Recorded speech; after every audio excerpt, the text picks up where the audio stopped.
Vera, nu se liniștea Maria Petrovna? Ei bine, hai să încercăm. Și eu, și Fiodor avem o reputație bună la el. Nu știu, mătușă Maria.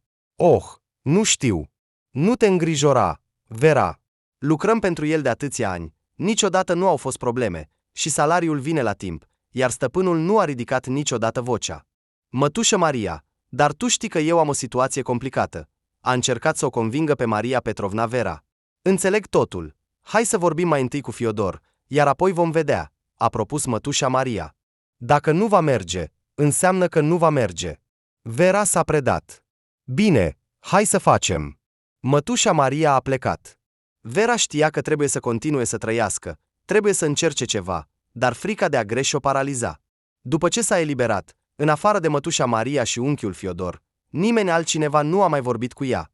Cândva, mulți oameni se învârteau în jurul ei, oferindu-i ajutor și sprijin în orice moment. Fata s-a uitat pe fereastra micuței camere pe care acum o închiria, iar în fața ochilor ei au trecut amintiri. Lucrătorii alergau în sus și în jos, terminând ultimele pregătiri. Vera Sergivna, să pornim fântâna? A întrebat un tânăr în uniformă. Da, Mihail, hai, a răspuns frumos îmbrăcată tânăra femeie. Te rog, asigură-te că nu ajunge până la ultimele mese. Se va face, Vera Sergivna, a zâmbit Mihail și s-a apucat de treabă. Vera nu dorea toată această pompa, dar ziua de naștere a primei femei de afaceri din oraș dicta propriile sale reguli. Era vârful sărbătorii, iar la ea veneau tot felul de rude. Ce mai faci, mătușă Galina? Ce mai face Alexandru? A întrebat ea o femeie îmbrăcată modest. Ce să facem? Știi că sunt bolnavă, nu pot lucra, iar lui Alexandru îi trebuie bani pentru studii. Nu te îngrijora, eu voi plăti tot. A îmbrățișat-o Vera pe mătușă. Vera, mulțumesc pentru această sărbătoare. A venit la ea un bărbat de vârstă mijlocie. Ce mai faci, unchiule Valera? A întrebat ea. Unde este mătușa Nadia? Păi, ne descurcăm. Mătușa Nadia este acasă. Nu se simte bine. Voi merge zilele acestea, vom vedea ce putem face. Rudele erau multe, iar aproape fiecare venea cu problemele sale. În cele din urmă, Vera s-a săturat, s-a așezat pe un scaun. Vera, a auzit ea, ai grijă de tine, nu poți ajuta pe toată lumea și nici nu trebuie să ajuți pe toată lumea. Mătușa Maria, deși era o rudă îndepărtată, înțelegea bine oamenii. Mătușă Maria, dintre noi toți, doar eu am reușit să ies în lume, așa că trebuie să ajut pe toată lumea.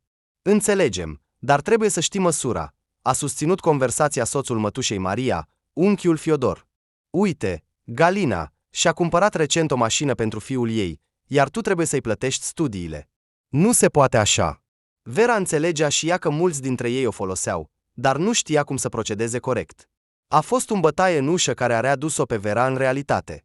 Anastasia Lvovna, intrați. Vera, te rog să mă ierți, dar nu mai pot aștepta. Intra în micuța cameră temporară și a spus, aștept plata pentru chirie săptămâna viitoare.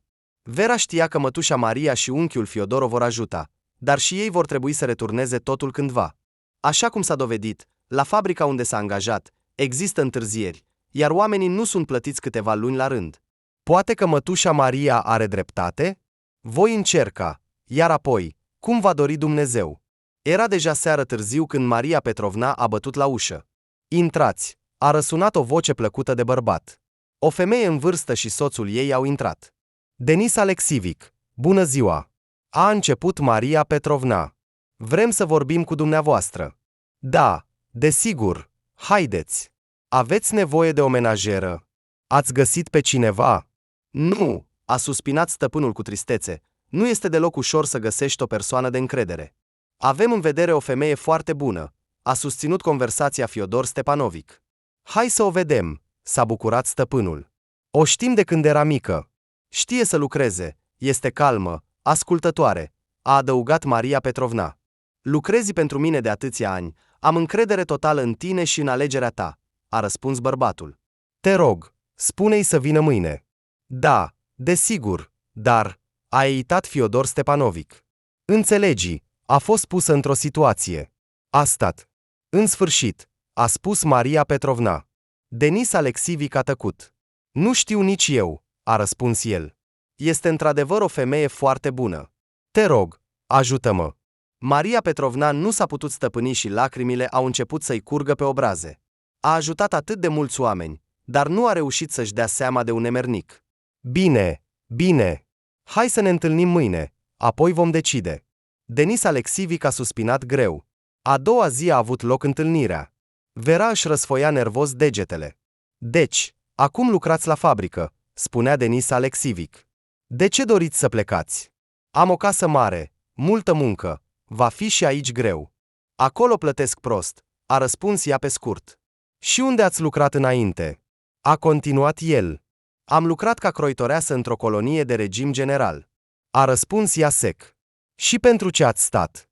Responsabilitate penală în domeniul construcției de clădiri de apartamente. Ați lucrat pentru o companie de construcții?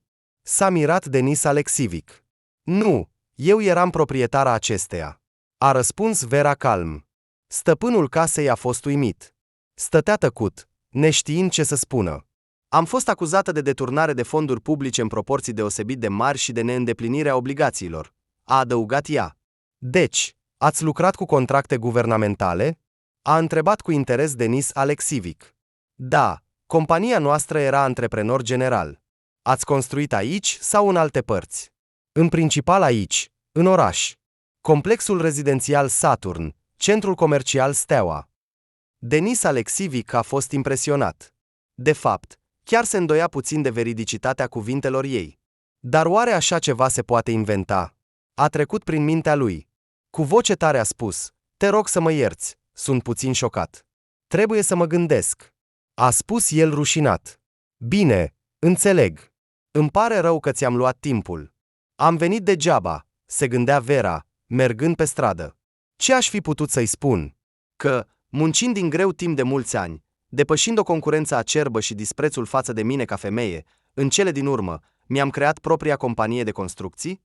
Că zi și noapte am muncit pentru binele altora, să-i povestesc despre faptul că, trezindu-mă dimineața, visam doar la un singur lucru, să am alături un om care să mă iubească, să viseze la copii și familie.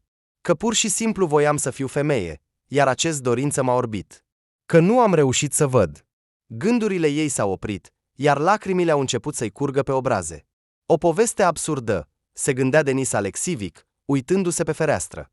La 50 de ani, a întâlnit diferite situații, dar cu așa ceva, deși erau cumva asemănătoare cu ea. Odată, și el a pierdut totul. Bărbatul a ieșit din birou. Ah, Denis Alexivic, bună dimineața, a spus Maria Petrovna, ștergându-și mâinile pe șorț. Ce mai faci? Bună dimineața, i-a răspuns el. Totul bine. Maria Petrovna, ai putea să-i spui Verei să vină mâine la lucru? Că am uitat să-i iau telefonul. Denis Alexivic, dragă, mulțumesc. A mulțumit bătrânica printre lacrimi. Nu vei regreta că ai luat-o. Vera, dragă, suna clar vocea mătușei Maria la telefon. Ieși mâine la lucru, Denis Alexivic te-a luat. Vera stătea tăcută, necrezând cuvintelor ei. Mătușă Maria, mulțumesc, a răspuns ea încet. Au mai vorbit puțin, dar Vera voia să fie singură. Simțea că în viața ei se pregătesc mari schimbări și voia să se pregătească pentru ele. După ce a scris cererea de demisie la fabrică, s-a întors acasă. În interiorul ei, ceva tremura, iar neliniștea o cuprindea. Voi încerca. Știu să lucrez, își spunea ea. Poate că stăpânului îi va plăcea și mă va păstra. A luat cina și s-a dus la culcare. Cu 4 luni în urmă, totul era diferit, se gândea ea. Atunci mi se părea că nu va avea sfârșit. Amintirile au năvălit, iar Vera s-a văzut stând în spatele unor porți mari. Viața ei părea că s-a oprit. Totul a rămas în spatele acestor ziduri înalte. Cât de greu i-a fost în primele zile. I s-a părut chiar că nu va rezista. De fapt, chiar visa să nu se trezească a doua zi. Dar de vreme dimineața, deschidea din nou ochii. Tererere, tererere, băteau mașinile în atelier. La început, acest sunet o deranja, dar apoi chiar a început să-l iubească. În timpul muncii, Vera se adâncea în sine și uita pentru o vreme ce s-a întâmplat. Nu avea prietene și nici nu dorea să-și facă. După aproximativ 6 luni, o tristețe profundă a cuprins-o, iar Vera, plângând, stătea lângă perete. Era o zi liberă și i-au scos în curte să se plimbe. Nu plânge, fetiță, a auzit ea deodată o voce. Vera s-a speriat și a văzut o femeie în vârstă. O cunoștea, dar nu erau foarte apropiate. Nimeni nu știe ce va urma. Poate că îți porți crucea, iar acolo, cine știe, fericirea te va găsi, a continuat străina. Dacă ar fi fost crucea mea, a spus ea printre lacrimi, dar eu am fost pusă într-o situație. Mulți dintre noi nu suntem aici din vina noastră. Nu crede că ești singura. Vera s-a liniștit. Niciodată până atunci nu i-a trecut prin minte că așa ceva s-ar putea întâmpla nu doar cu ea. S-a apropiat de străină. Eu sunt Natalia. Dacă vrei, Natalia Ivanovna, a întins mâna femeia în vârstă. Vera s-a prezentat și a strânsit mâna. Din acea zi au devenit prietene. Natalia Ivanovna, dar de ce ești aici? A întrebat-o odată Vera. Și eu sunt aici din întâmplare. A răspuns ea, suspinând adânc. A fost greu pentru mine în copilărie. Mama cânta. Și când l-am întâlnit pe Nicolae, am crezut că, căsătorindu-mă cu el, voi părăsi casa părintească. Așa a fost. Primii ani am trăit bine, am muncit. Numai că nu am putut să nasc un copil. Cu timpul, Nicolae a început să bea. La început puțin, dar apoi din ce în ce mai mult. M-am gândit că voi răbda, iar apoi totul se va rezolva. Așa au trecut anii. Dar soțul nu s-a liniștit. Și într-o zi, când aveam deja peste 40 de ani, am aflat că sunt însărcinată. Nu mai aveam limite pentru fericirea mea, iar Nicolae a renunțat la băutură. Dar nu a durat mult. Timpul a trecut și a început să mă lovească. Am vrut să plec de la el, dar am decis să aștept până când Alexandru va mai crește, apoi vom pleca. Numai că bătaia devenea din ce în ce mai violentă. Fiul meu a început să mă apere, dar mă temeam că se vor lupta cu tatăl său, iar atunci nenorocirea nu va putea fi evitată. Odată, când Alexandru avea deja 17 ani, Nicolae a venit beat, iar în ochii lui era o furie atât de mare. Natalia!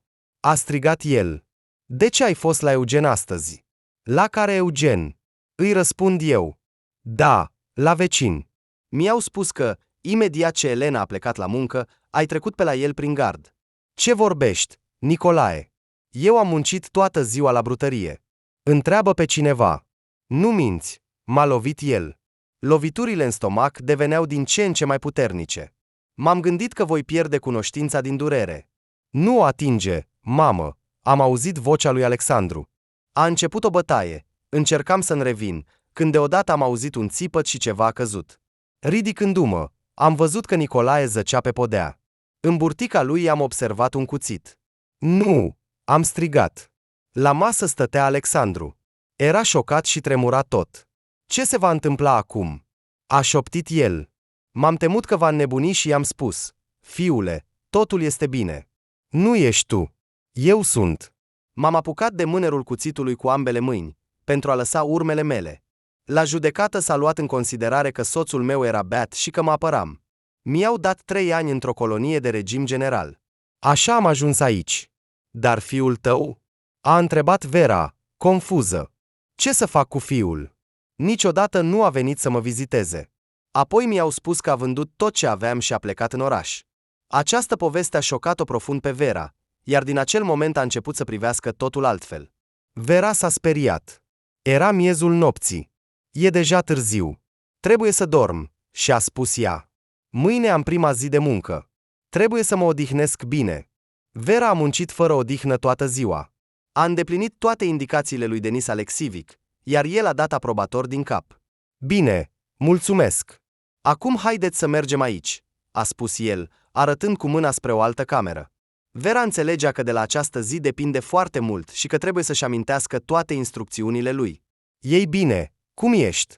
A întrebat-o Denis Alexivic la sfârșitul zilei de muncă. Sunt bine. A zâmbit ea fericită. Atunci te aștept mâine pentru muncă permanentă. Vei primi salariul de 2 ori pe lună. Dar pentru astăzi, ca zi de probă, îți voi da banii acum. Stăpânul i-a întins banii. Mâinile Verei i-au tremurat. Nu se gândise niciodată că stăpânul îi va plăti pentru ziua de muncă. Ceva nu e în regulă. S-a mirat Denis Alexivic. Nu, totul este bine. Pur și simplu nu m-am gândit că astăzi voi putea primi bani pentru muncă. Dar ai muncit. Vera, de ce ar trebui să fie gratuit? Îmi pare rău, m-am dezobișnuit. S-a rușinat ea. Vera lucra în casa lui Denis Alexivic de aproape 2 luni. Deși casa era mare, îi plăcea să lucreze acolo. Stăpânul s-a dovedit a fi un om deosebit de bun. Niciodată nu o urmărea, nu ordona, nu o jignea, iar el nu era niciodată acasă. De obicei, când Vera venea la muncă, el nu era acolo, iar când ziua ei de muncă se termina, el nu sosise încă. Era seară, iar Vera își aduna lucrurile. Denis Alexivic plătea bine, iar ea a reușit să închirieze o locuință mai bună. A inspectat vechea cameră temporară. Iarna era acceptabilă, vechiul sobă oferea căldură. Dar primăvara, proprietara a deconectat-o, iar în cameră se simțea un frig constant. De asemenea, ploi puternice pătrundeau prin acoperiș și podele, iar era foarte umed. Vera și-a amintit brusc când Natalia Ivanovna a fost eliberată. Era o zi mohorâtă de octombrie. Natalia Ivanovna și-a strâns lucrurile puține și s-a apropiat de ea. Vera, mi-e dor de tine. A îmbrățișat-o. Natalia Ivanovna, și eu, a spus Vera cu ochii în lacrimi. Natalia s-a uitat mult în ochii ei și a spus, va veni o zi când vei pleca de aici. Va trece puțin timp și totul se va schimba pentru tine. În ochii tăi văd și dragoste, și familie, și... Vera a fost uimită. Natalia Ivanovna. Sper să trăiesc până la sfârșitul termenului, a răspuns ea trist. Fiecare lucru are timpul său, Vera. Din acea zi, Vera a rămas singură. Desigur, Natalia Ivanovna i-a scris scrisori, dar nu a reușit să se apropie de nimeni altcineva. Sezonul furtunilor și ploilor de primăvară era în plină desfășurare, ploaia cădea fără oprire. Odată, grădinarul Grigorevici a intrat în casă și a spus, Ver, nu știi cum să te descurci cu Denis Alexivic? Da, cred că da, a răspuns ea. Avem o fisură în colțul fundației din cauza ploii. S-a format o astfel de crăpătură acolo. A arătat cu mâna, îngrijorat. A urcat repede la etajul 2 și a dispărut în biroul stăpânului. După câteva minute, amândoi au coborât. Vera, avem probleme cu fundația. Nu ai putea să ne ajuți, te rog? Până ne uităm, ține umbrela deasupra noastră. Da, desigur. După 5 minute, toți trei au ieșit în curte. Vera ținea umbrela, în timp ce bărbații se uitau la crăpătură. Da, e o problemă, a spus Denis Alexivic. Ce să facem acum? În interiorul Verei s-a ridicat ceva și nu s-a putut stăpâni. Denis Alexivic, un plan. Avem nevoie de un plan, a spus fata cu voce tare. Stăpânul s-a uitat nedumerit la fată. Te rog, arată-mi planul casei. Trebuie să văd solul de sub fundație. Așa nu se poate spune nimic. Au alergat în casă și au găsit documentele. Așa, înțeleg. Vera și-a încruntat sprâncenele. Se pare că constructorii au făcut o treabă proastă, iar fundația a fost slab pregătită, sau substratul a fost prea subțire. Trebuie să facem o săpătură sub acest colț și să umplem. Altfel va oscila până când crăpătura se va extinde pe toate peretele. Denis Alexivic stătea uimit. Da, ea este un adevărat profesionist. Acum trebuie să închidem crăpătura și să punem o folie sub colț, pentru a permite cât mai puțină apă să pătrundă în jos. Ploaia se va opri, iar noi vom rezolva această problemă. A terminat Vera din acea zi. Denis Alexivic a început să o privească altfel. Nu este un om rău, se spunea ea în oglindă, dar imediat a adăugat. Dar de ce ar avea nevoie de mine? Mătușa Maria a spus că are o soție tânără. În acea seară, Vera nu știa încă că foarte curând va trebui să se întâlnească cu ea. Era vineri, iar marele indicator al ceasului arăta prânzul. Vera, terminând treburile, s-a dus în bucătărie. Salut, dragă, a auzit ea vocea cunoscută a mătușei Maria. Acum pun ceaiul. După câteva minute, întreaga bucătărie s-a umplut cu un parfum plăcut. Văd că îți place aici, s-a adresat mătușa lui Vera. Da, foarte mult, a răspuns ea. Și munca nu este grea, iar banii sunt buni, iar stăpânul. Stăpânul este într-adevăr bun. A întrerupt mătușa Maria. Și când a apărut el aici? Nu l-am mai văzut înainte, a întrebat Vera. Da, probabil, după 1 an și jumătate 2 de când s-a înecat cu ceai Maria Petrovna. Și noi am ajuns aici din întâmplare. Odată, mergeam cu Fiodor cu mașina noastră veche și deodată pe drum stă un Mercedes de culoare albastră închisă. Ne-am oprit. Se pare că stăpânul mașinii a rămas fără benzină, iar până la benzinărie era încă departe. Fiodor l-a alimentat pe străin, dar am început să discutăm. S-a dovedit că nu este din zonă, s-a mutat aici de curând. Ne-am pregătit să plecăm, iar el a spus: poate că mă puteți ajuta și în altceva. Am nevoie de oameni buni. Sunt un om cinstit, voi plăti bani, dar trebuie să găsesc oameni de încredere. Ce trebuie să fac? A întrebat Fiodor. Da, muncă în casă și grădină, să gătești, să faci curățenie, să mergi la cumpărături. Și ce vârstă? A întrebat eu. Da, orice vârstă, dacă puteți, veniți. Am fost de acord. Eu mă ocupam de munca din bucătărie, iar Fiodor îndeplinea diverse sarcini cu mașina. Așa am avut noroc cu Denis Alexivic. Deodată, în sufragerie s-a auzit un zgomot. Am spus să nu rostogolești, ci să duci în mâini. Au auzit ei o voce nemulțumită. Ei bine, iată, a sosit, a spus Maria Petrovna cu un ton de supărare. Acum va face nervii tuturor. Cine este? A întrebat Vera, surprinsă. Năsturaș, a înjurat mătușa Maria și a adăugat, soția lui Denis Alexivic. S-au întors în bucătărie și au terminat ceaiul. Ziua de muncă se apropia de sfârșit, când Vera a auzit brusc, hei, tu, vino aici. Pe mine? A întrebat ea, surprinsă. Și pe cine altcineva? Aici, în afară de tine, mai este cineva? S-a supărat soția stăpânului. Curăță-mi, am vărsat suc pe covor. Vera a adus aspiratorul. Salut, dragă, a auzit fata. Mi-a fost dor de tine, nu am fost acasă de mult. Bună, Lana, a răsunat vocea cunoscută. Vera a pornit aspiratorul, nu dorea să audă această conversație. A terminat munca și a plecat acasă. Vera se străduia să nu atragă atenția asupra ei, pentru a nu fi nevoită să interacționeze cu soția stăpânului. Dar părea că, în mod intenționat, o provoca. Ce? Nu ați observat praful de pe măsuța de cafea? Spunea Lana, trecându-și degetul pe masă. Ați spălat prost podelele din sufragerie. Ce sunt aceste dâre? Țipa stăpâna. Pe Vera nu o deranja prea mult, iar Lana a trecut la insulte. Ai tot timpul o față nemulțumită. Nu ești fericită că am venit? Sau acolo unde ai fost în ultimii 7 ani, nu era bine să te comporți frumos? Svelana, oprește-te, a auzit Vera vocea lui Denis Alexivic. Îți cer să te scuzi. Ce? Vrei să mă schimb cu vreo servitoare? A răspuns ea cu dispreț. Asta e prea. Îmi pare rău, a spus Denis Alexivic. A luat-o de mână pe soția sa și au dispărut în camera ei. Vera era obosită, s-a așezat pe canapea. O durea, dar înțelegea că oameni ca Lana nu vor aprecia niciodată pe nimeni. Și-a amintit cum, lăsând totul, soțul a dat-o afară, iar Vera a fost nevoită să caute un adăpost. Tanti Galina, eu sunt Vera, a spus ea cu o voce tremurândă. Te rog, permite-mi să stau la tine până se termină problema. M-a dat afară.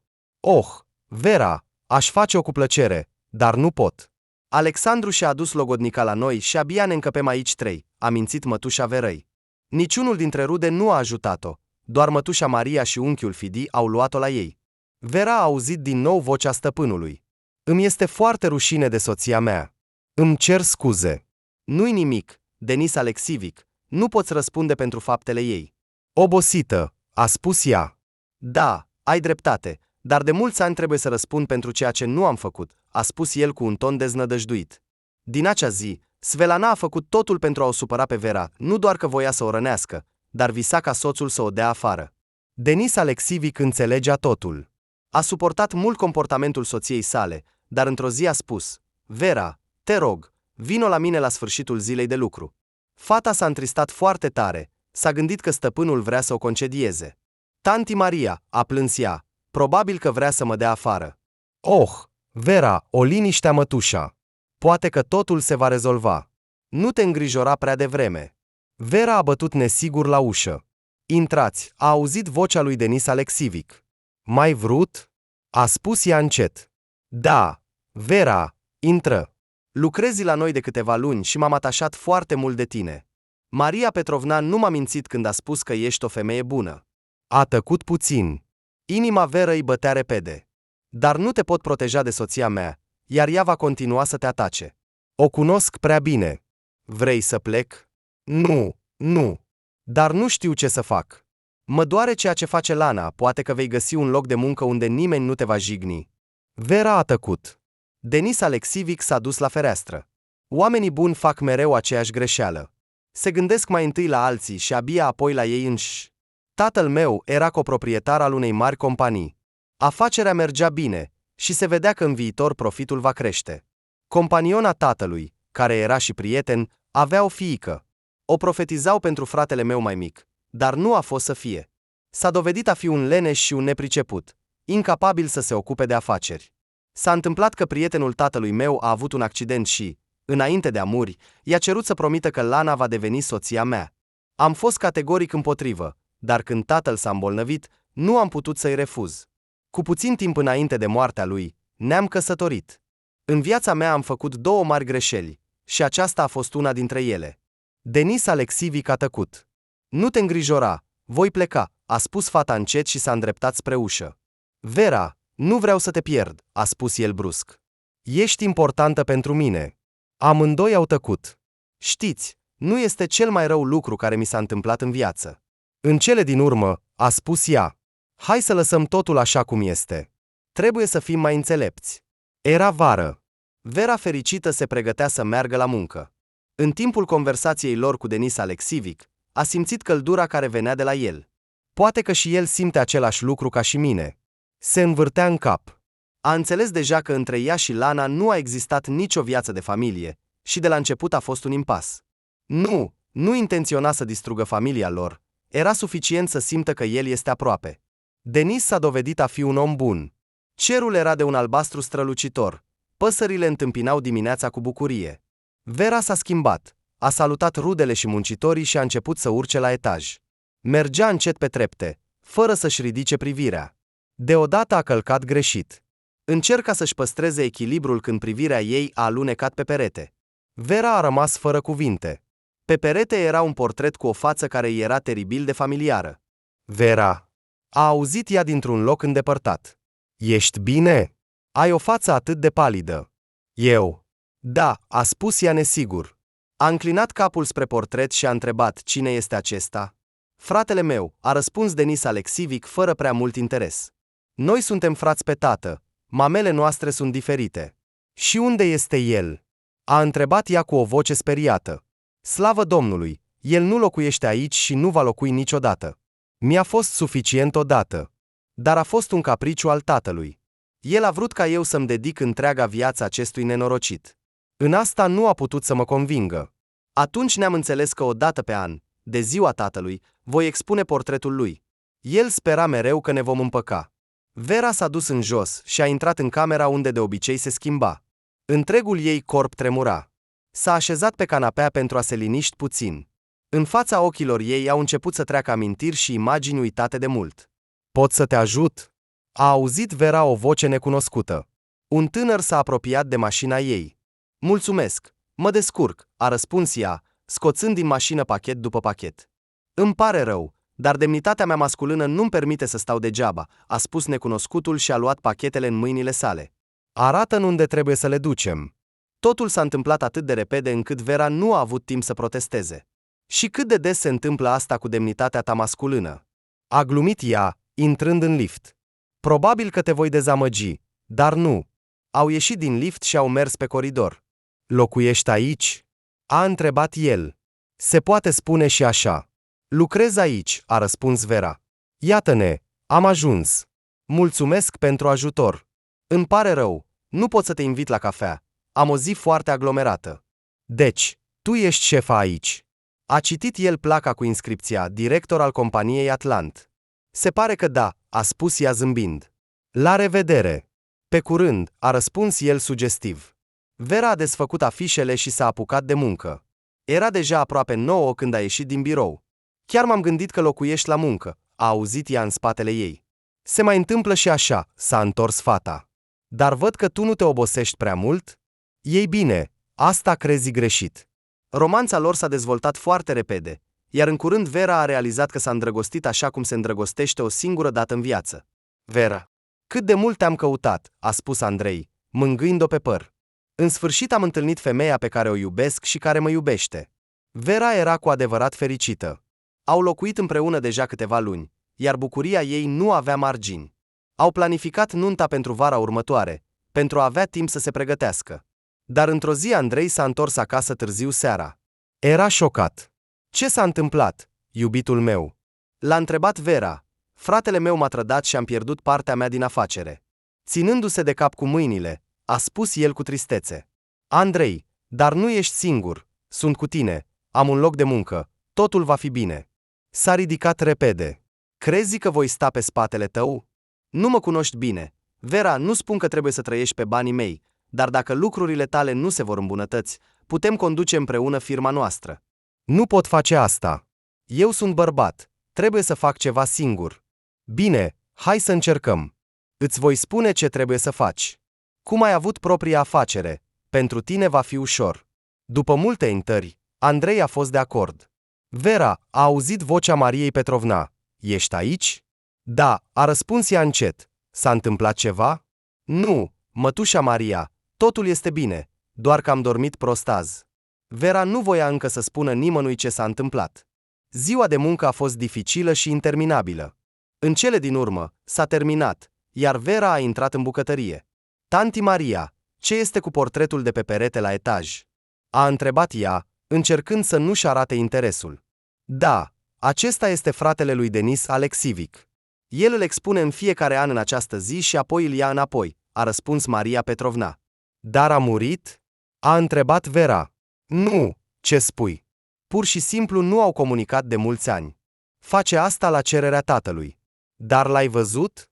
Te referi la frate? Nu, și Denis Alexivic nu-i place să vorbească despre el. Dar nu știi cine locuiește acum în casa mea? A întrebat Vera brusc. Voiam să merg acolo să văd, dar nu am avut curajul. Nu știu, Vera, ultima dată am fost acolo când te-am luat. Am ajuns la casa ta, ploua tare, iar Fiodor a rămas în mașină. La voi pe stradă era lumină, am auzit voci, un bărbat și o femeie vorbeau. Nu înțelegi că asta se va întoarce împotriva ta? A spus ea. Dar nu mă învăța cum să trăiesc, a răcnit el. De ce? Ce ți-am făcut? Plângea femeia. Nimic personal, doar că am nevoie de bani, a răspuns bărbatul. A fost o tăcere pentru o vreme, probabil că amândoi au tăcut. Apoi femeia a spus, va veni o zi și mă voi întoarce.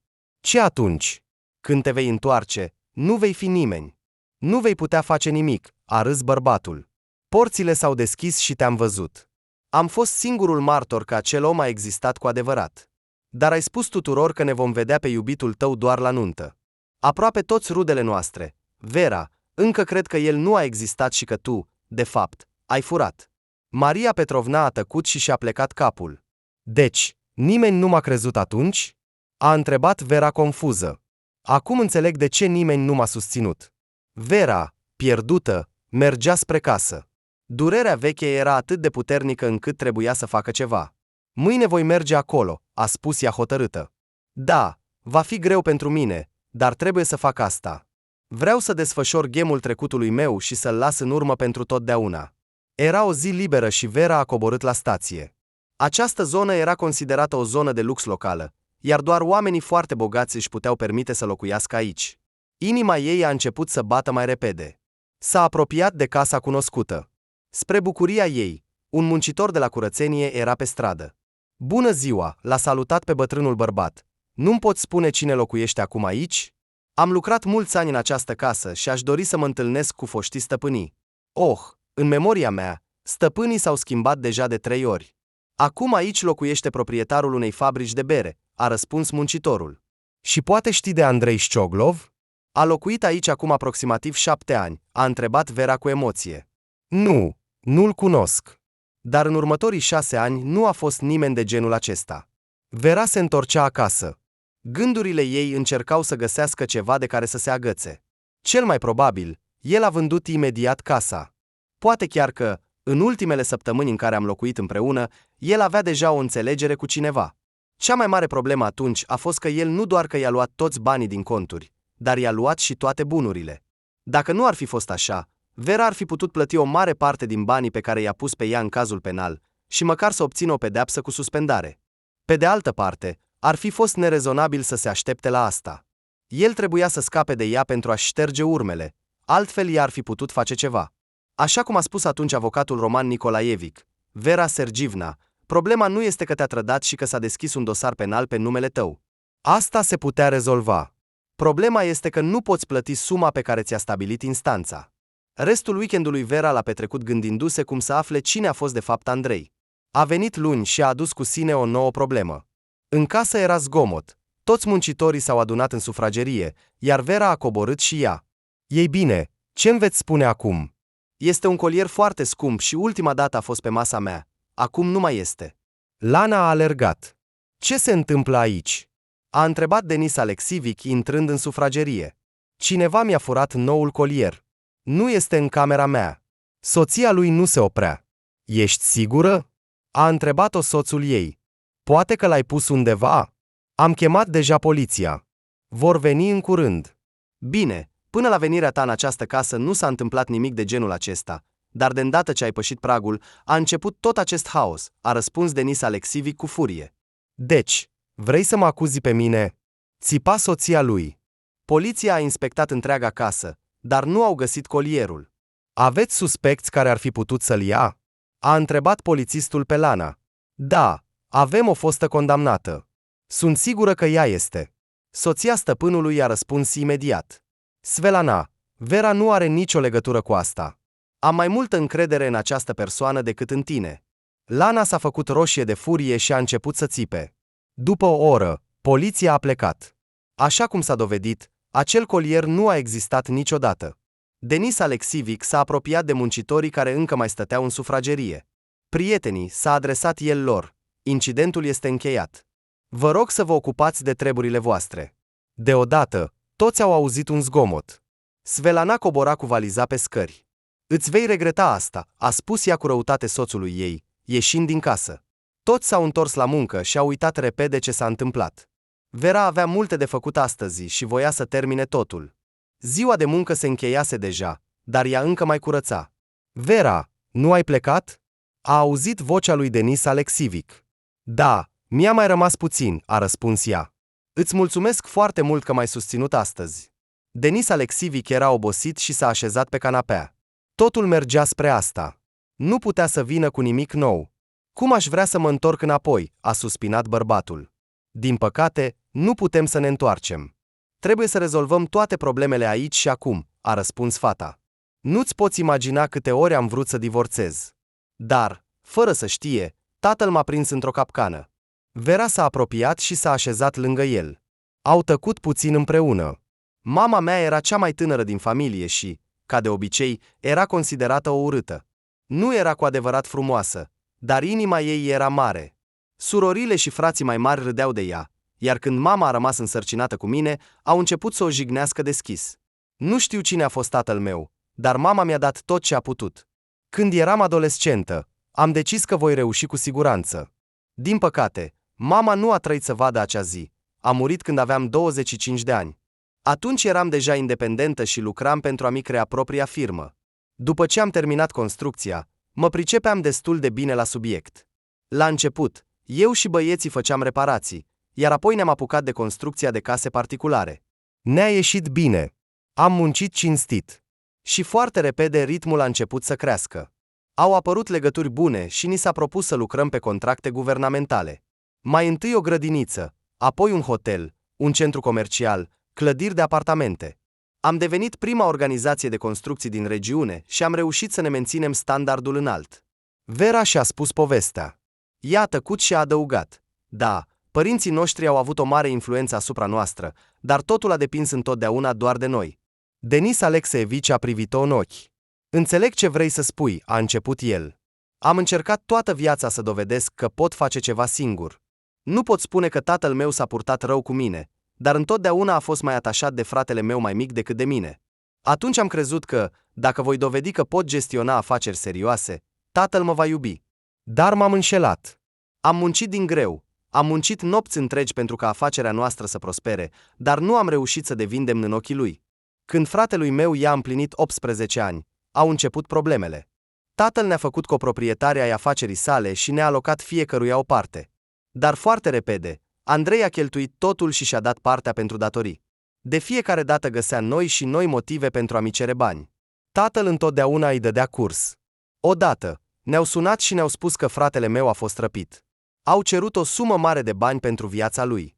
Tatăl, din șoc, a ajuns la spital. M-a implorat să îndeplinesc toate cerințele și să-l ajut pe fratele meu. Medicii au spus că inima lui poate să nu reziste. Nu știam ce să fac atunci. A trebuit să cedăm totul. Au trecut câteva săptămâni și afacerea a fost vândută, Toate documentele au fost semnate, ne-a rămas doar casa de la țară și câțiva bani în conturile tatălui. Am reușit să-l răscumpărăm pe fratele meu, dar Denis Alexeevici a tăcut, în ochii lui se citea o durere fără mângâiere. Dar, așa cum am aflat mai târziu, totul a fost organizat de fratele meu. La acel moment, avea nevoie de mulți bani. Așa ne-a păcălit. Tatăl m-a implorat să nu-l denunț la poliție, iar eu nu am putut să-i refuz. Din acea zi, i-am interzis să mai apară în casa noastră. Tatăl m-a întrebat să-l iert pe Andrei și să-i permit să vină la noi, dar eu am rămas neclintit. M-am concentrat pe a câștiga ceva, pentru că trebuia să trăim cumva. Atunci tatăl mi-a propus o afacere. Se pare că avea niște bani buni în conturi. Poate că avea mult mai mult și trimitea ceva lui Andrei, nu știu. Dar banii pe care mi-a oferit erau suficienți pentru a începe o nouă afacere și pentru a o promova câțiva ani. La început nu am fost de acord, pentru că tatăl nu mi-a spus ce vrea în schimb. Dar a jurat că Andrei nu are nicio legătură cu asta. M-am îndoit și nu am fost de acord mult timp, dar, din păcate, nu reușeam să găsesc un loc de muncă și trăiam din banii tatălui meu. Am fost de acord și am început din nou să caut o nișă în serviciile auto, și totul a mers bine. Au trecut câțiva ani și tatăl meu era deja bolnav. Odată, m-a chemat și mi-a spus: Denis, ți-am dat tot ce am avut, acum te rog să mă ajuți. Tată, dar nu mi-ai spus ce trebuie să fac. I-am răspuns: să nu fie o obligație. Aceasta este ultima mea rugăminte. Căsătorește-te cu Lana. Am stat și nu știam ce să spun. Problema nu era că nu o iubeam. Înțelegeam că aceasta era o preț prea mare pe care tatăl meu îl cerea. Prima dată în viața mea am fost pus în fața unei alegeri dificile și nu știam ce să fac. Tatăl meu se simțea din ce în ce mai rău și totuși am răspuns: da. Pregătirile pentru nuntă au început. Eu eram într-o profundă depresie și nu participam la nimic din toate acestea. Am decis imediat că nu voi avea nicio relație cu Lana și că, imediat ce tatăl va muri, mă voi despărți de ea. Odată, tatăl mi-a spus: Denis, știu că după moartea mea te vei despărți de Lana, nu mă tem de asta. Mă tem doar că fata ar putea rămâne pe stradă. De aceea am întocmit un contract care va fi inclus în contractul de căsătorie, astfel încât Lana să nu rămână fără nimic. Atunci eram gata să-i dau multe, doar să dispară din viața mea. Am fost de acord. Am semnat un contract pe care mi l-a dat. De câte ori în viața mea am regretat că nu l-am citit. După câteva săptămâni, tatăl a murit și am început procesul de divorț. Dar, așa cum s-a dovedit, în timpul divorțului, toată averea mea trecea la soție. Am fost șocat. Dar avocatul mi-a arătat contractul pe care l-am semnat. Atâta timp cât sunt căsătorit cu Lana, eu dețin totul. Dar dacă mă voi despărți de ea din proprie inițiativă, într-un moment, voi pierde totul. Nu știu dacă tatăl a făcut asta intenționat sau dacă a avut încredere în mine că voi putea să-i dau totul și să încep de la zero. De atunci, m-am consultat cu cei mai buni avocați, dar nu am putut schimba nimic. Vera se îndrepta încet spre casă. Ziua de azi a pus multe lucruri la locul lor. Îi era milă atât de ea însăși, cât și de Denis. Atâtea ani irosiți. Se gândea că amândoi au căzut în capcană doar pentru că nu au avut încredere în ei înșiși. Denis căuta dovezi ale valorii sale la tatăl său. Iar ea voia să găsească această valoare în ochii persoanei iubite.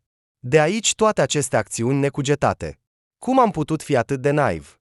Își spunea ea. L-am cunoscut pe Andrei doar de 4 luni și i-am dat dreptul de semnătură. Cum am putut să fac așa ceva? Gândurile îi zburau prin cap și nu putea găsi un răspuns. Toate acestea sunt atât de complicate, dar nu pot înțelege un lucru. De ce avea Andrei nevoie de toți acești bani? Se gândea Vera. A cheltuit toți banii săi și banii lui Denis. Apoi m-a întâlnit pe mine. Mi-a luat totul, iar, conform spuselor lui Denis, nu se află în top 10 cei mai bogați oameni din regiune. Ce a făcut cu acești bani? Este vorba despre o sumă foarte mare. Odată cu plecarea Lanei, toată lumea din casă s-a bucurat. Acum nu va apărea aici timp de 3-4 luni, a spus cu bucurie mătușa Maria. Dar de ce i-ar păsa? Are destui bani.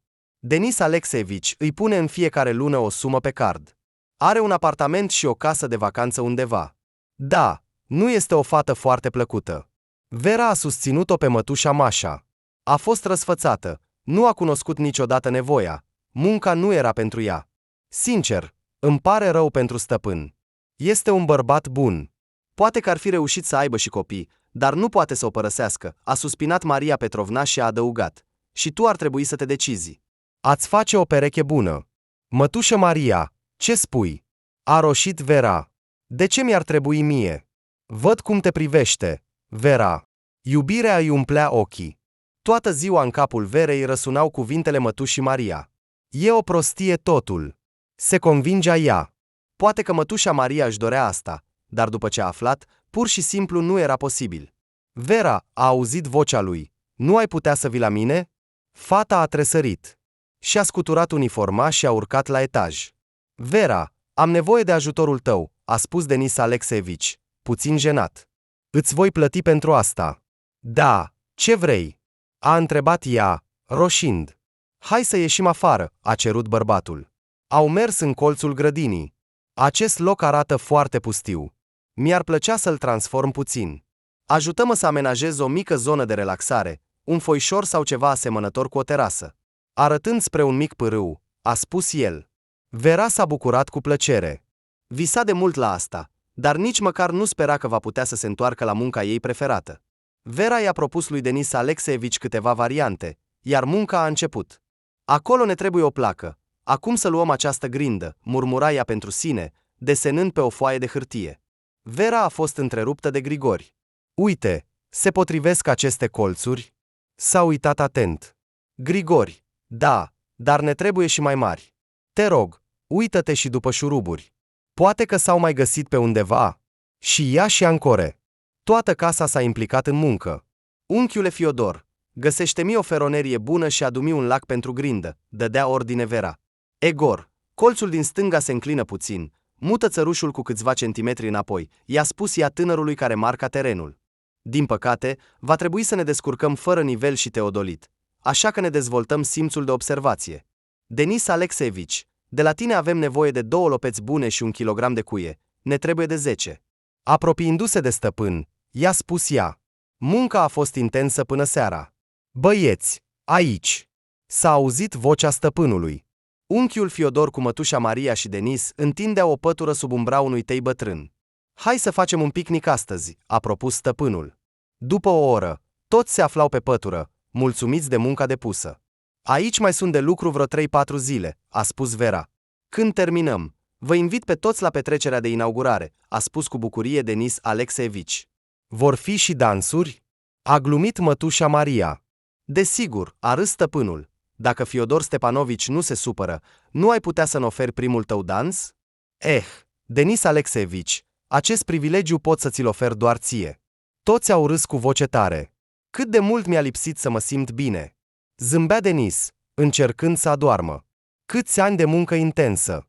Chiar am uitat că știu să mă bucur. Cu aceste gânduri plăcute a adormit. Toată lumea era curioasă cum se va termina această construcție și nimeni nu se plângea de efort. Vania, mai dăm câteva cuie, a strigat Denis Alexeevici tânărului care stătea pe scară. El și Grigori adunau cadrul de lemn sus. Alexeevici, poate ar trebui să facem și o piscină? A întrebat unchiul Fiodor. Ar fi fost grozav să ne bălăcim în această căldură. Și vom face și piscină, a râs stăpânul. Acum avem un constructor personal, nu unul oarecare, ci un adevărat profesionist. Hai, Denis Alexeevici, pentru asta nu trebuie să ai prea multă minte, a răspuns Vera, acoperind stâlpii de lemn cu un lac. 3 zile au trecut repede, iar terasa a fost gata. Sărbătoarea era programată pentru ora 7 seara. Fiodor, adu-mi încă câteva pahare pentru suc, sunt pe măsuță, punea masa Maria Petrovna. Mătușă Maria, unde punem rața? A întrebat Vera, ținând un tavă grea în mâini. Vera, hai să o punem în centru, a răspuns femeia. Bărbații s-au apropiat și s-au așezat la masă. De departe a apărut Denis Alexeevici. Aleargă repede, ținând ceva în mâini. Prietenii, uitați ce am adus, a spus cu bucurie stăpânul, arătând 2 sticle de Sauvignon Blanc. Ura! S-au auzit voci entuziaste. Seara a fost pur și simplu minunată. Și nu au fost doar dansuri, s-a dovedit că Denis Alexeevici cântă foarte bine. Vera a ieșit de pe terasă, dorea să se plimbe puțin. Pot veni cu tine? A auzit vocea lui Denis. Au mers în tăcere pe aleile pavate. Mulțumesc! Vera, aceste zile au fost cele mai fericite din viața mea. Și mie mi-a fost bine. Acum câteva luni nu mi-aș fi putut imagina că viața mea se va schimba atât de mult. Atunci doar voiam să supraviețuiesc. Denis Alexeevici a tăcut. Vera, cine a fost acest om? A întrebat el timid. S-a așezat pe o bancă printre arbuștii parfumati. Acum nu știu dacă întâlnirea noastră a fost întâmplătoare sau dacă el a organizat totul, dar atunci părea o întâmplare. Am muncit mult, din ce în ce mai des îmi doream dragoste și un cămin familial. Și nu era vorba că bărbații nu mă acordau atenție. Nu, din contră, îmi acordau, dar parcă așteptam pe cineva. Poate că eram prea puternică și bărbații obișnuiți se temeau de mine. Odată, s-a apropiat de mine. Totul s-a întâmplat repede, parcă nu-mi dădea voie să-mi revin, și mă afundam tot mai adânc. Am încetat să mai fiu precaută. M-a absorbit complet. A fost ca o obsesie, altfel nu pot explica. Ca rezultat, după 4 luni, i-am scris o procură pentru a semna documentele companiei noastre. Mi s-a părut că acum nu suntem doar o familie, ci o echipă. Vera a tăcut. Adică el a obținut dreptul de a semna orice document în numele tău? A întrebat Denis Alexeevici, șocat. Da, semnătura lui a devenit identică cu a mea. La acea vreme, el îndeplinea funcțiile de manager principal cu dreptul de a încheia contracte. I-am acordat toată încrederea mea și, într-adevăr, a reușit rapid să găsească un limbaj comun atât cu colegii, cât și cu clienții. Cu aproximativ 2 luni înainte, ne-au oferit un mare contract. Era vorba de 10 de obiecte. Sumele erau mari. Am semnat contractul, iar el s-a oferit să se ocupe de aceste lucruri. Au trecut 3 luni și cineva a bătut la ușa mea. Vera Sergievna, cum așa? Am alocat atâția bani, iar munca nu a început deloc, mi-a spus managerul principal al clientului. Am fost șocată. Cum așa, Gleb Maximovici? Nu se poate. Managerul nostru principal se ocupă de asta. Verific documentele constant. Vera Sergievna, ai fost pe teren? Da, am fost acolo la început, am răspuns cu o voce tremurândă. Am mers împreună la locul construcției. Acolo era liniște. Conform desenelor pe care le-am văzut, aici ar fi trebuit să fie deja ziduri la câteva clădiri.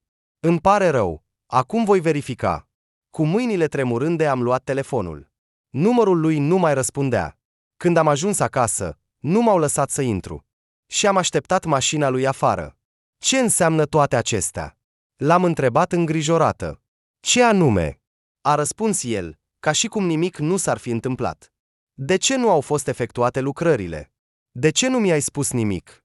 Vera, a spus el obosit, a fost ideea ta. Nu te-am rugat de nimic.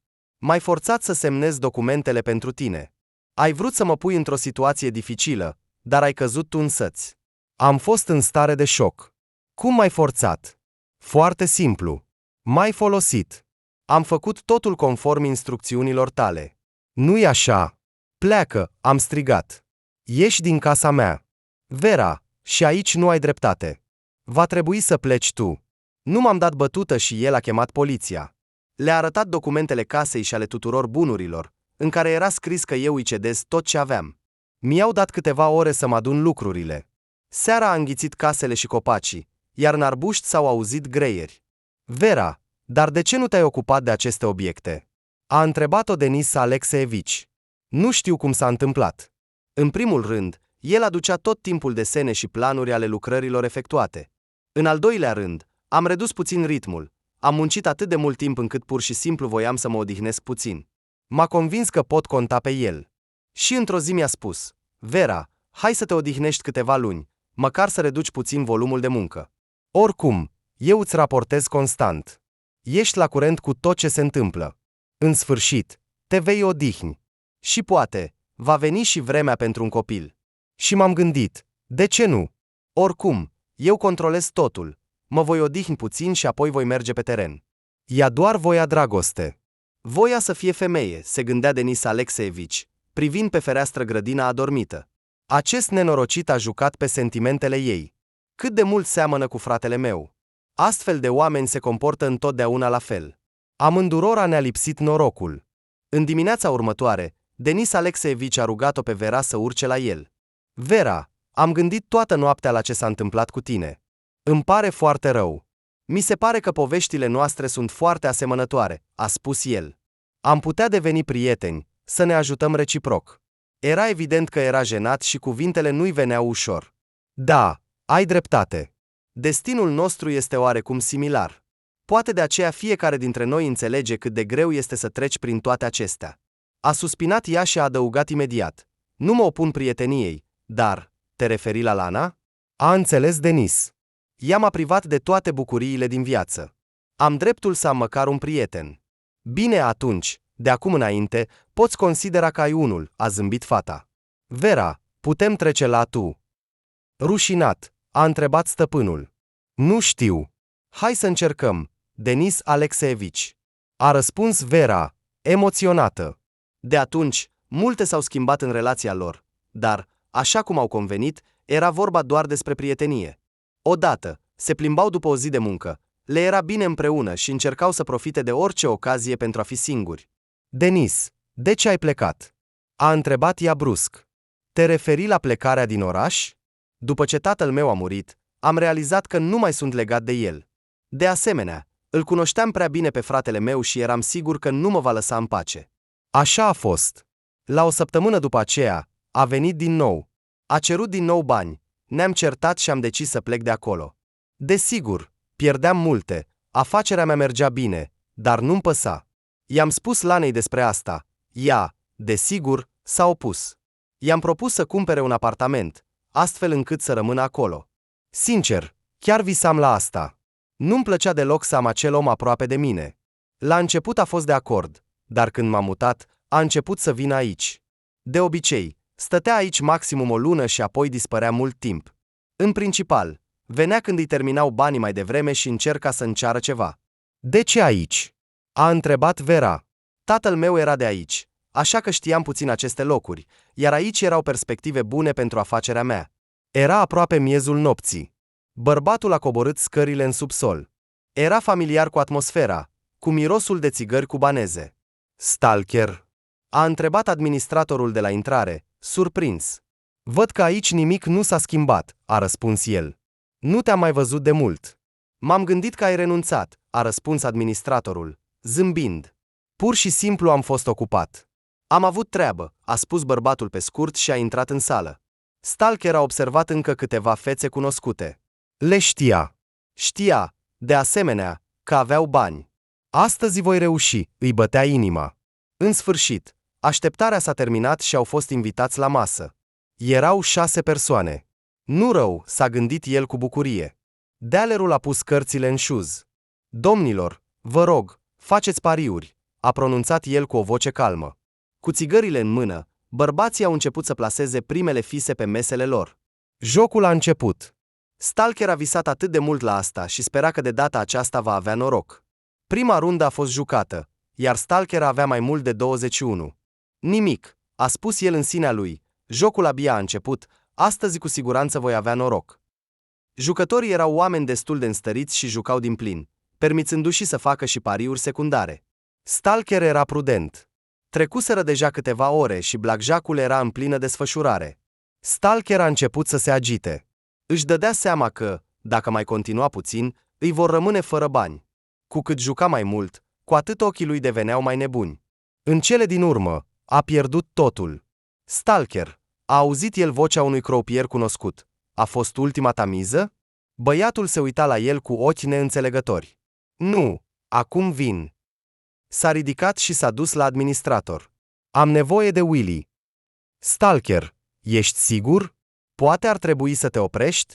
A spus calm administratorul. Du-mă la Willy, a strigat băiatul. Au mers împreună pe niște coridoare. Ajungând la locul dorit, administratorul a dispărut în spatele ușii. Doar să fie de acord. Mormăia obsesiv Stalker. Intră, i-a spus administratorul ieșind din cameră. Ah, Stalker, câte zile, câte ierni, a spus un bărbat în vârstă, îmbrăcat elegant. Nu te-am mai văzut de mult. Ei bine, intră. Willy, am nevoie de bani, te rog. A început să-l implore băiatul. Stalker, știi regulile. Semnează contractul, a răspuns simplu Willy. Dar amintește-ți, totul trebuie să fie cinstit, nu ca data trecută. Atunci te-a salvat faptul că ai putut plăti toate dobânzile pentru așteptare. Voi returna tot, promit. Bărbatul în vârstă și-a pus o țigară în gură și a început să caute documentele. Dobânzile au crescut acum, ține cont de asta. Stalker a semnat un contract oarecare, iar Willy i-a dat o chitanță pentru primirea banilor. Da, ochii lui ardeau. Acum totul va merge bine. Stalker s-a întors repede în sală și i s-au dat fisele. Era aproape ora 8 când s-a deschis ușa. Lana s-a trezit brusc. Andrei, unde ai fost? Ai jucat din nou? A întrebat ea cu groază. Hai să nu vorbim despre asta acum. Obosit, își dădea jos jacheta. Andrei, ai promis. Ai pierdut tot. Nu mai avem nimic, doar acest apartament și banii fratelui tău, care ne ajung doar pentru mâncare. Sveta plângea. Lana, îmi pare rău, dar așa stau lucrurile. Dar tu nu ai jucat de atâția ani. De ce? Bătea ea cu pumnii în pieptul lui. Lana, a strigat el, oprește-te, și eu mă simt rău. Nu știu de unde să mai iau bani acum. Andrei, înțelegi ce ai făcut? Lacrimile îi curgeau pe obraz. Lana, m-am ținut mult timp, dar de data aceasta nu am putut. De ce nu ești ca fratele tău? De ce m-am legat de tine? Ce legătură are fratele acela? Da, el nu a văzut viața adevărată, a răspuns Andrei cu superioritate, ca un furnicar, tot timpul la muncă. Fie, dar el nu a luat niciodată de la alții, insista Lana. Și ce dacă? Tatăl meu m-a iubit întotdeauna. Chiar și când am inventat răpirea mea, m-a susținut. Știa despre asta? Se miră Sveta. Nu, la început nu știa. Dar când a ajuns la spital, i-am spus totul. Atunci au vândut afacerea, dar nu a dat banii din conturile lui. După ce am rămas fără nimic, mi-a transferat o mare parte din ei. Tatăl știa că Denis va putea câștiga din nou, dar eu nu. A visat toată viața ca fratele meu să aibă grijă de mine. Andrei, dar înțelegi că nimeni nu este obligat să-ți dea bani. Așa că, când am pierdut mult data trecută, am inventat acest plan cu acea femeie de afaceri. Cum o chema? Se pare că Vera, dacă nu era vechiul apartament al tatălui în acel oraș, despre care știam doar eu, nu aș fi putut să fac asta. Ai uitat că ai scăpat doar printr-o minune, a clătinat din cap Lana. Da, atunci credeam că Willy mă va omor. Suma datoriei era atât de mare încât toți banii și bunurile Verăi au fost folosite pentru a acoperi datoria. Ce să facem acum? A întrebat Lana, înnecată în lacrimi. Totul va fi bine. Te iubesc, a sărutat-o Andrei. Și eu te iubesc. Înțeleg că sunt o proastă. Cu un astfel de om ca tine, nu se poate trăi. Dar te iubesc foarte mult. Ajută-mă, Lana, te rog. Privea direct în ochii ei, a spus Andrei.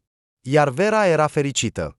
Înțelegea că situația cu Lana nu poate fi rezolvată, dar asta nu mai conta pentru ea.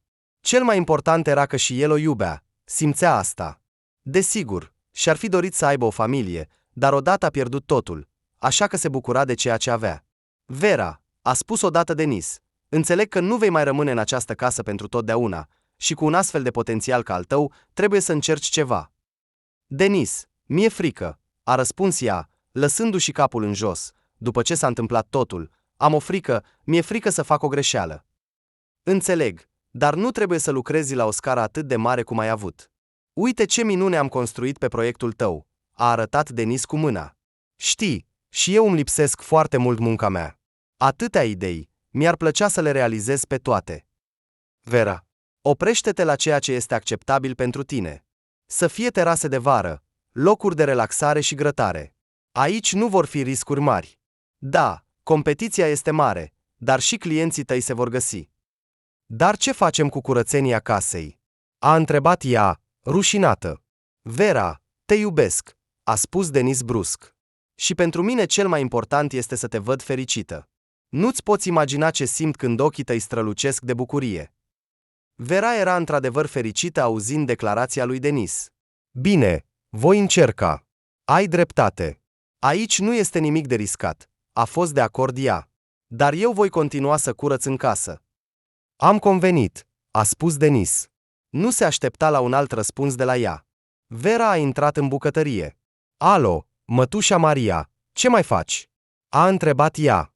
Bună, Vera, e august afară, avem sezon, a răspuns femeia, înfășurând borcanele de roșii de 3 litri. Te ajut astăzi. A îmbrățișat-o Vera pe mătușa Maria. Denis mi-a propus să încep să fac proiecte de design pentru zone de relaxare și terase. Își împărtășea bucuria, savurând ceaiul de fructe. Vera, fetița mea, a spus mătușa Maria cu lacrimi în ochi, ai trecut prin atât de multe. În sfârșit, fericirea a bătut și la ușa ta. Și un bărbat te iubește. Bun, și îți vei găsi munca. S-a auzit un zgomot. Este cineva acasă? A răsunat. Nu, doar nu asta, a înjurat mătușa Maria. Ceva s-a întors prea repede de data aceasta. Te rog, du-te în camera mea. A spus Lana. Ce are cu ea? Maria Petrovna s-a mirat. La sosirea Lanei nu erau bucuroși, și ea înțelegea asta, dar încerca să se controleze. Bună, dragul meu, a salutat-o ea pe Denis Alexivic seara. Lana, de ce tot acest spectacol? Ce vrei? A răspuns el sec. Ei bine, îmi pare rău. Da, data trecută am greșit, a spus soția, lăsându-și capul în jos. Lana, te rog, fă în așa fel încât prezența ta aici să nu fie observată de nimeni, a răspuns soțul și a plecat în biroul său. Lana chiar încerca să nu deranjeze pe nimeni. Petrecea mult timp în camera ei. În acea zi, Vera avea mult de lucru și a decis să vină mai devreme. Denis nu mai era. Se ocupa în living când, deodată, soția lui a coborât. Bună dimineața, a spus Svelana cu amabilitate. Aștept un instalator, mi-a picat o țeavă de dimineață. Denis a spus să chem pe cineva acasă. Bună dimineața, Lana, a răspuns calm Vera, a continuat să se ocupe de treburile ei. Ușa s-a deschis, iar pe prag a apărut Lana cu un om în uniformă. Bună ziua, a salutat Vera străinul. Instalatorul nu i-a răspuns nimic. S-a uitat atent în ochii ei. Privirea lui i s-a părut cunoscută. Poate că este cineva dintre muncitorii care au fost la mine cândva, s-a gândit Vera după o jumătate de oră. A terminat treaba, a luat aspiratorul și a început să urce. Deodată a auzit ușa închizându-se. După câteva secunde, instalatorul a venit la scară. S-a uitat din nou atent la ea și a fugit repede în jos. Din cameră a ieșit Lana. A uitat să ia banii, a spus ea și a ieșit în curte. Toată ziua, Vera nu a putut scăpa de gândul la acel om. Simțea clar că îl cunoștea, dar nu putea să-și amintească cine era. Lana, îi spunea Andrei la telefon. Nu am putut descărca 2 fișiere foarte importante. Acea proastă de menajeră m-a deranjat. Avea o față familiară. Lana, trebuie să faci asta. Te rog, ia sticul pe care ți l-am lăsat și copiază mie aceste documente. Îți voi spune numele. Este foarte important. Viața mea depinde de asta. Voi face totul, a răspuns Sveta. În acea seară, Denis a rămas la muncă, avea niște treburi. Vera nu a reușit să vorbească cu el, dar nu a vrut să-l deranjeze. Ziua a fost tensionată și a decis să se culce mai devreme. Dar nu reușea să adoarmă. Tot timpul îi apăreau aciogi în fața ei. Nu deodată, a avut o revelație. Nu se poate. Nu era instalator. Era Andrei. S-a ridicat brusc și a luat telefonul, dar era deja aproape 3 noaptea. Mâine dimineață mă voi duce la el, s-a gândit ea. Denis doarme acum. Vera mergea repede pe stradă în dimineața de vreme. Voia să vorbească cu Denis. Toată această poveste cu instalatorul era foarte ciudată și fata avea un sentiment rău. Dacă acesta era Andrei, atunci Lana știa despre asta? Sau ei? Gândurile se învârteau în mintea ei. A intrat repede în casă, dar Denis nu era. Denis Alexivic, l-a sunat ea. Trebuie să vorbim. Vera, salut, a auzit ea. Este urgent, poți aștepta? Avem probleme cu livrarea, au venit piese defect. Te rog, sună-mă imediat ce te eliberez. Bine, am înțeles. Vera a mers în bucătărie. Din muncitori nu era nimeni, a băut ceai și s-a dus în camera ei. Dar un sentiment a tras-o în sus. A urcat pe scări, ușa biroului lui Denis era întredeschisă. Vera a mers acolo. Voia să intre când din ușă a ieșit Lana. Ce faci aici? A întrebat ea. Eu locuiesc aici, a răspuns Lana aspru. Aceasta este casa mea. Probabil ai uitat asta. S-a uitat cu furie la Vera și a plecat repede. Ceva nu este în regulă aici, s-a gândit Vera, era deja începutul orei 8 și a început să facă curățenie. Aspiratorul răsuna în living și nu a auzit cum Lana cobora. Vera și-a ridicat ochii și a văzut soția lui Denis ieșind din ușă. După 5 minute, pe prag au apărut mătușa Maria și unchiul Fiodor. Ce are cu ea? A întrebat mătușa Maria. Aleargă cu valiza ei, ca și cum cineva ar urmări-o. Trecând pe lângă noi, a și căzut. Uite, Fiodor a ajutat-o să se ridice. Mătușă Maria, nu știu. E ciudată. Azi dimineața am văzut-o ieșind din biroul lui Denis. A răspuns Vera îngrijorată. Era deja aproape 11 când Denis Alexivic a sunat. Denis, te rog, vino. Ieri a fost un instalator ciudat la noi acasă, iar astăzi am văzut-o pe Lana ieșind din biroul tău, a spus Vera cu o voce tremurândă. Vin imediat, a răspuns el scurt. Denis. Vera a alergat spre el, văzând cum se deschide ușa. Ce s-a întâmplat? A întrebat el îngrijorat. Ieri a venit un instalator. Lana a spus că i-a picat o țeavă și tu ai spus să-l cheme. Eu nu l-am văzut ieri, s-a mirat el. Când a venit acel om, s-a uitat atent la mine. Avea mustață și barbă, dar ochii lui mi s-au părut cunoscuți. Nu am putut să mă amintesc mult timp unde l-am văzut, dar apoi am realizat. Denis, acesta era Andrei, fratele tău. Andrei? Dar de unde știi tu? Denis, acesta este omul care m-a pus în situația asta. A fost el. Amândoi au tăcut. Vera, de ce nu mi-ai spus imediat despre asta? Am vrut, dar mi-a fost rușine și nu am putut. Denis s-a apropiat și a îmbrățișat fata. Singurul lucru pe care nu-l pot înțelege este ce legătură are Lana cu toate acestea, a spus Vera. Aș vrea să știu și eu. Acum voi chema poliția. În casă era agitație. Polițiștii examinau ceva, scriau, întrebau. Denis Alexivic. A auzit stăpânul vocea lui Fiodor Stepanovic. Scuzați-mă, am găsit ceva, poate vă va fi de folos. A întins o mică jucărie albastră. Stepanovic, dar aceasta este un stick, de unde l-ai luat? Când Lana a fugit din casă, a căzut. Am ajutat-o să se ridice.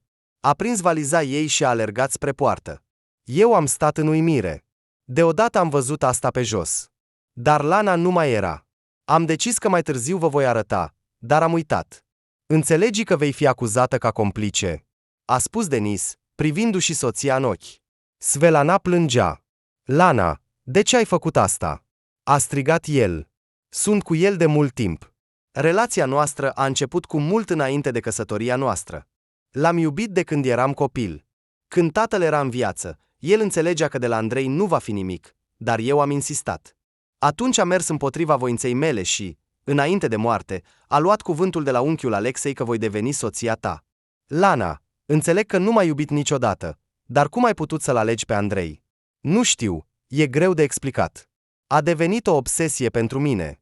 În ciuda pasiunii lui pentru cărți, nu am putut să-l las. Oh, Doamne! A suspinat Denis. Așa că, iată unde au mers toți banii. Andrei nu a mai jucat de 7 ani, dar a cedat. Recent a jucat din nou și a pierdut mulți bani. A semnat un contract și nu poate scăpa de el, așa că a pus totul la cale. Andrei a găsit o persoană care poate, pe baza documentelor de pe stick, să ia banii din conturile tale bancare. Bine, Lana, a spus Denis după o pauză. A venit timpul să răspunzi. Alege. Fie îți dai acordul pentru divorț și pleci fără nimic, fie tu și Andrei veți ajunge la închisoare. Lana s-a uitat speriat la soțul ei. Nu voia la închisoare. În ciuda faptului că era o seară mohorâtă de octombrie, în casă era o agitație veselă. Fiodor, dă-n acele vase, a spus mătușa Maria, aranjând tacâmurile pe masă. Grigoric, adu și scaunele. Striga Ivan dintr-o altă cameră. Vera ajuta în bucătărie, trebuia să pună și carnea la cuptor și să termine salatele. Vera, a spus deodată din living, vino aici. Vera și-a șters mâinile și a ieșit din bucătărie. Natalia Ivanovna. S-a umplut de bucurie. Cât de fericită sunt să te văd. Mulțumesc că ai venit. Vera a condus-o pe prietenă în bucătărie pentru a putea vorbi puțin. Și eu sunt foarte fericită să te văd. A îmbrățișat-o Natalia. Sper să-ți placă. I-a întins un pachet mare. Ce este asta? Vera a deschis pachetul și a rămas fără cuvinte. De unde știți? Nici măcar nu am apucat să-i spun lui Denis. A venit timpul. Vera. A mângâiat-o matern Natalia Ivanovna pe cap. Era deja aproape 6 și toată lumea era adunată. Denis și Vera au adunat cele mai dragi persoane. Vera stătea în fața oglinzii, ajustându-și rochia lila. Strălucea toată. Vera. A strigat cineva de jos. Denis Alexivic a sosit. Vera a alergat repede în jos. Seara era în plină desfășurare. Strigăte de bucurie și râsete răsunau din toate părțile. Maria Petrovna, a spus Grigoric, acum să dansăm. Toți s-au ridicat veseli și au început să se învârtă pe ritmurile unui vechi vals. Apoi au fost bugi-lugi, cacaca și dansuri moderne. Oh, unde sunt cei 20 de ani ai mei? Râdea mătușa Maria, obosită. Seara a fost într-adevăr reușită. Toată lumea își dorea ca Denis Alexivic și Vera să fie în sfârșit fericiți. Mulțumesc, dragul meu, a spus Vera, urcând la etaj. Totul a fost pur și simplu minunat. Căci am organizat totul împreună. Nefiind departe de camera lor, Denis a sărutat-o. Au intrat în cameră, iar Vera a aprins lumina. Ce este asta? A întrebat Denis surprins, uitându-se la pat. O rochiță roz mică, o bonetă brodată și papucei cu fundițe erau așezate cu grijă pe cuvertură. Vera, a spus Denis emoționat, nu cumva voi deveni tată? Da, este adevărat, dragul meu, vei avea o fetiță. Denis a strâns-o puternic pe Vera în brațe, iar lacrimile de bucurie au început să-i curgă pe obraz.